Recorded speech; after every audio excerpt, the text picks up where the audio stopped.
Bismillahirrahmanirrahim.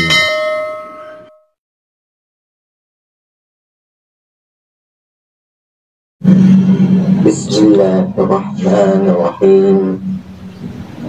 Assalamualaikum warahmatullahi wabarakatuh. Alhamdulillahirabbil alamin. Assalatu wassalamu ala sayyidinal karim Muhammadin wa ala alihi wa ashabihi mujahidin tahirin amma ba'du. Bersyukur kita kepada Allah subhanahu wa ta'ala dengan kita mengucapkan Alhamdulillah. Alhamdulillah rabbil alamin. Segala puji bagi Allah yang telah memberikan kita banyak kenikmatan.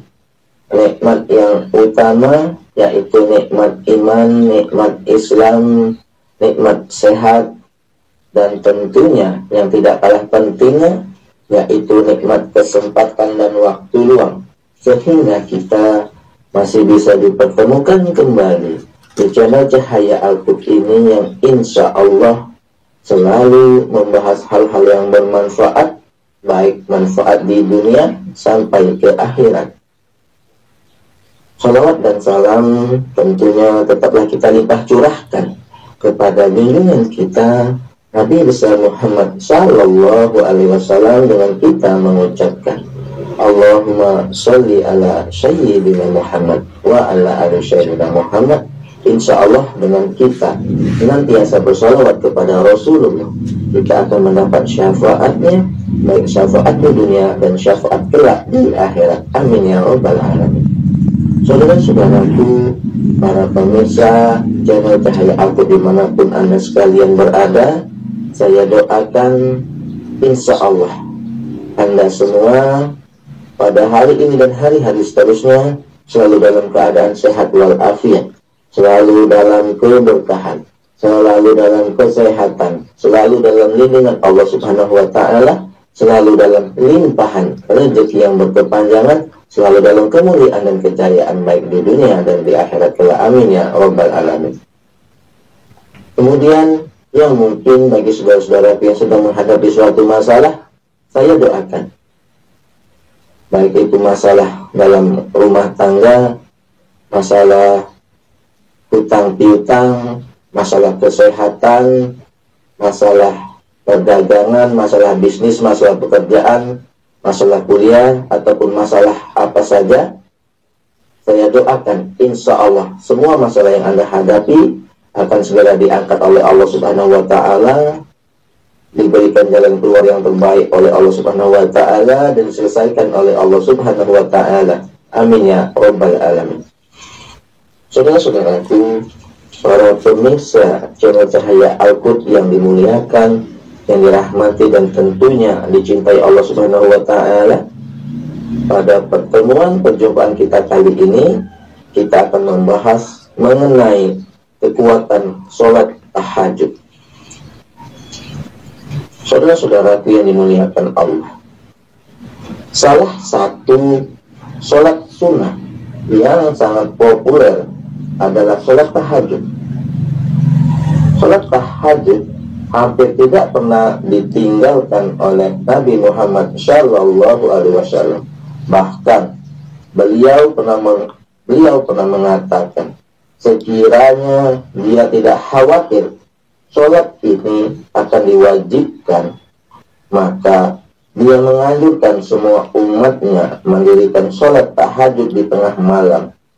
Di dalam Al-Quran surat Al-Isra ayat 79, dan pada sebagian malam melakukan sholat tahajud sebagai suatu ibadah tambahan bagimu, mudah-mudahan Allah Tuhanmu mengangkatmu ke tempat yang terpuji. Saudara-saudaraku, sekiranya orang memahami ke dalam makna ayat ini, niscaya semua umat Islam tidak akan meninggalkan sholat tahajud.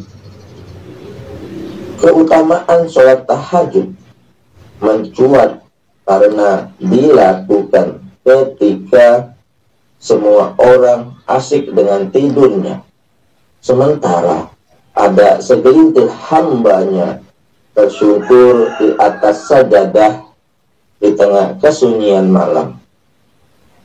Antara yang menyembah dan yang disembah terjalin interaksi begitu akrab.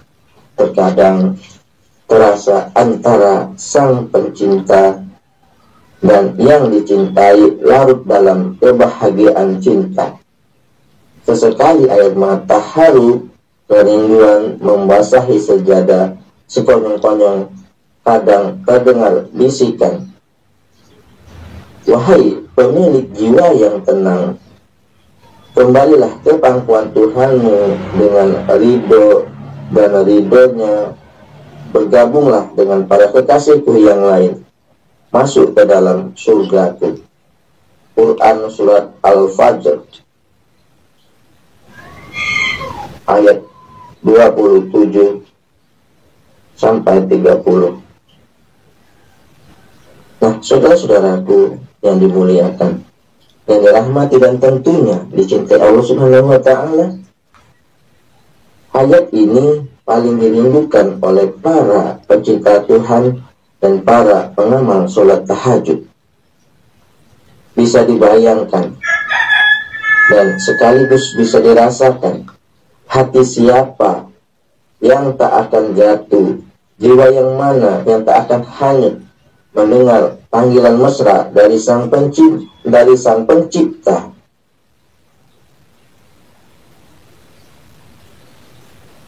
Para pencinta sholat tahajud tidak akan pernah mau meninggalkan sholat tahajud. Bahkan mereka mungkin sudah merasakan seperti wajib. Dalam arti meninggalkannya seperti meninggalkan sholat fardu. Dalam sholat tahajud, orang yang bisa sujud rukuk berlama-lama. Saudara-saudaraku, tahajud Nabi pernah dilukiskan Aisyah jika Nabi Sallallahu Alaihi Wasallam sujud sama panjangnya membaca surat Al-Baqarah sekitar 3 juz, dan rukuknya sama lamanya membaca surat Ali Imran 1,5 juz. Sholat tahajud mempertemukan dua sosok yang saling mencintai di keheningan malam dan sepi. Wajar jika sholat tahajud melahirkan power yang sangat luar biasa. Saudara-saudaraku yang dimuliakan, yang dirahmati dan tentunya dicintai Allah Subhanahu wa Ta'ala, waktu yang terbaik untuk bermunajat kepada Allah adalah dikala malam telah larut, ketika manusia dan makhluk yang lainnya terlelap dalam tidurnya. Kehidupan mulai lengang. Di saat itu bangunlah dan hadirkan hatimu dalam mengingat Allah. Resapilah kelemahanmu dan hadirkan kebesarannya, kebesaran Allah. Nikmatilah kedamaian dan ketenangan ketika engkau mengingat Allah. Engkau jadi gembira karena nikmat dan rahmat Allah, tapi engkau pun menangis karena takut akan pengawasannya. Engkau curahkan segala hajat dan beristighfar kehalibaan Allah Subhanahu wa Ta'ala. Maka jadilah apa yang dikehendaki. Curahkanlah segala permohonanmu, baik duniawi maupun akhirat, hanya kepada Allah. Saudara-saudaraku yang dimuliakan, yang dirahmati dan tentunya dicintai Allah Subhanahu wa Ta'ala, terlalu banyak ayat dan hadis yang menerangkan keutamaan waktu malam dan mengisinya dengan ibadah. Para hamba Allah yang saleh pun selalu menganjurkan agar kita memanfaatkan waktu itu untuk berpacu dalam amal soleh. Para hamba Allah yang soleh umumnya tidak lagi merasakan capek akibat bangun dan sholat malam itu. Bahkan mereka justru merasa puas dibuatnya. Kaum salaf, kaumnya orang-orang yang soleh, selalu berpendapat bahwa kenikmatan yang menyerupai kenikmatan di akhirat, yakni beribadah, dilakukan di malam hari. Dalam kitab Al-Madkhal,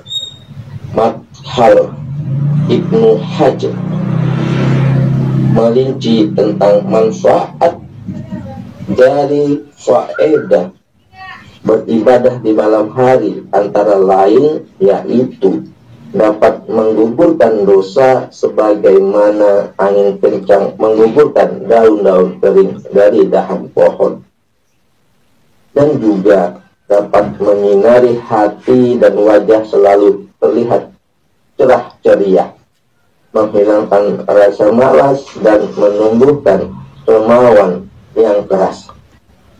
Saudara-saudaraku yang dirahmati dan tentunya dicintai Allah Subhanahu wa Ta'ala, agar manusia bisa beristirahat, memohon ampunan dan mengingat Allah dengan lebih baik lagi. Karena malam hari adalah waktu yang paling hening dan lebih tepat untuk bertakarub kepada Allah Subhanahu wa Ta'ala. Oleh karena itu, saudara-saudaraku yang dimuliakan Allah, Rasulullah Shallallahu Alaihi Wasallam tidak pernah tidur larut malam. Beliau bersegera untuk tidur begitu sholat isya telah dilaksanakan.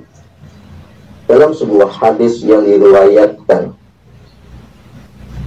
yang berbunyi, sesungguhnya Rasulullah Shallallahu Alaihi Wasallam membenci tidur sebelum isya dan membenci obrolan setelah isya. Diriwayatkan oleh muttafaqun alaih. Saudara-saudara yang dimuliakan, yang dirahmati dan tentunya dicintai Allah Subhanahu wa Ta'ala, mengapa Rasulullah Shallallahu Alaihi Wasallam mengajarkan umatnya agar segera tidur setelah sholat isya? Nah, saudara-saudaraku, rupanya beliau ingin umatnya bangun di tengah malam mendirikan sholat tahajud sebagai bentuk rasa syukur kepada Allah Subhanahu wa Ta'ala.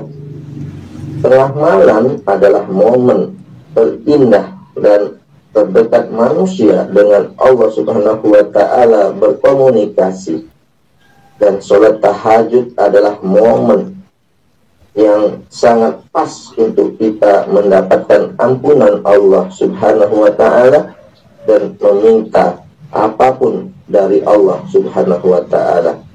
Maka bangunlah untuk mendirikan sholat tahajud, lalu beristighfar kepada Allah dengan penuh keikhlasan.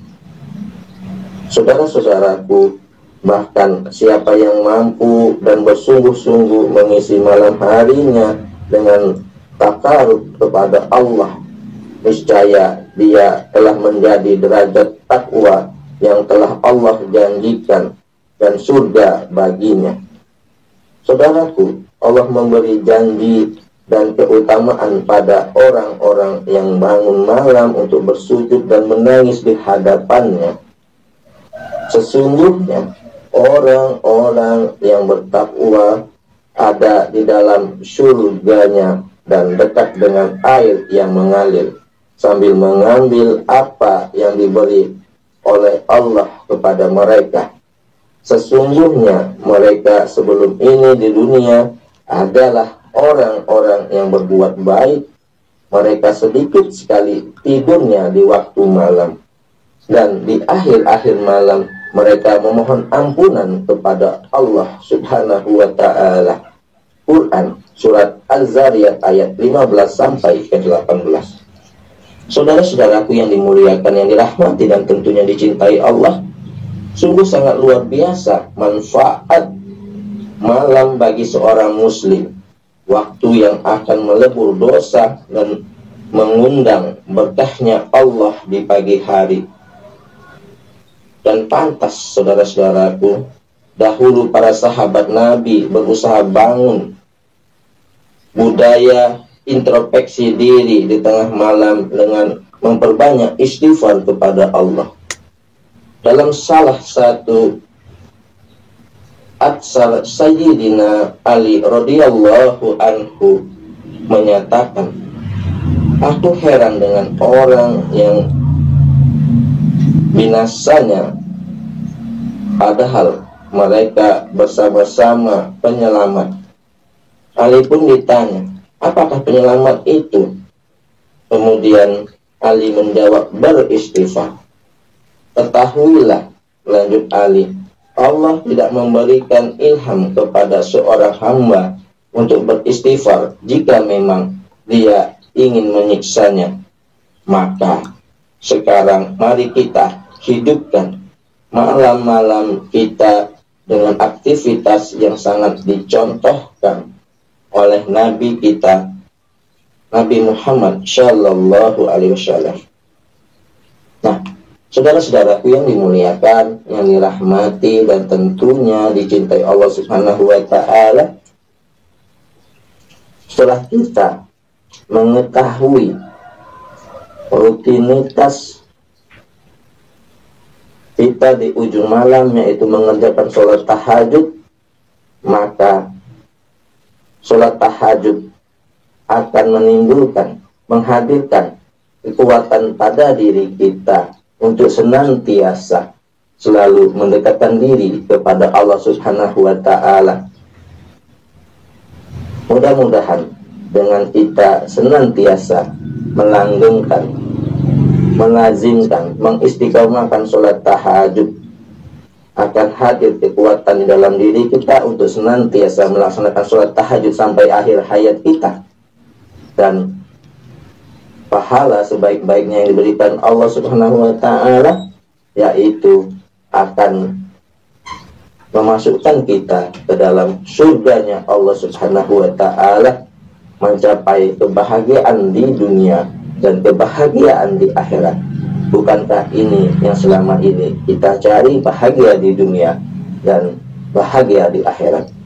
Saudara-saudara yang dimuliakan, yang dirahmati dan tentunya dicintai Allah Subhanahu wa Ta'ala, mudah-mudahan yang singkat ini dapat menjadi manfaat bagi kita semua, manfaat untuk khalayak ramai.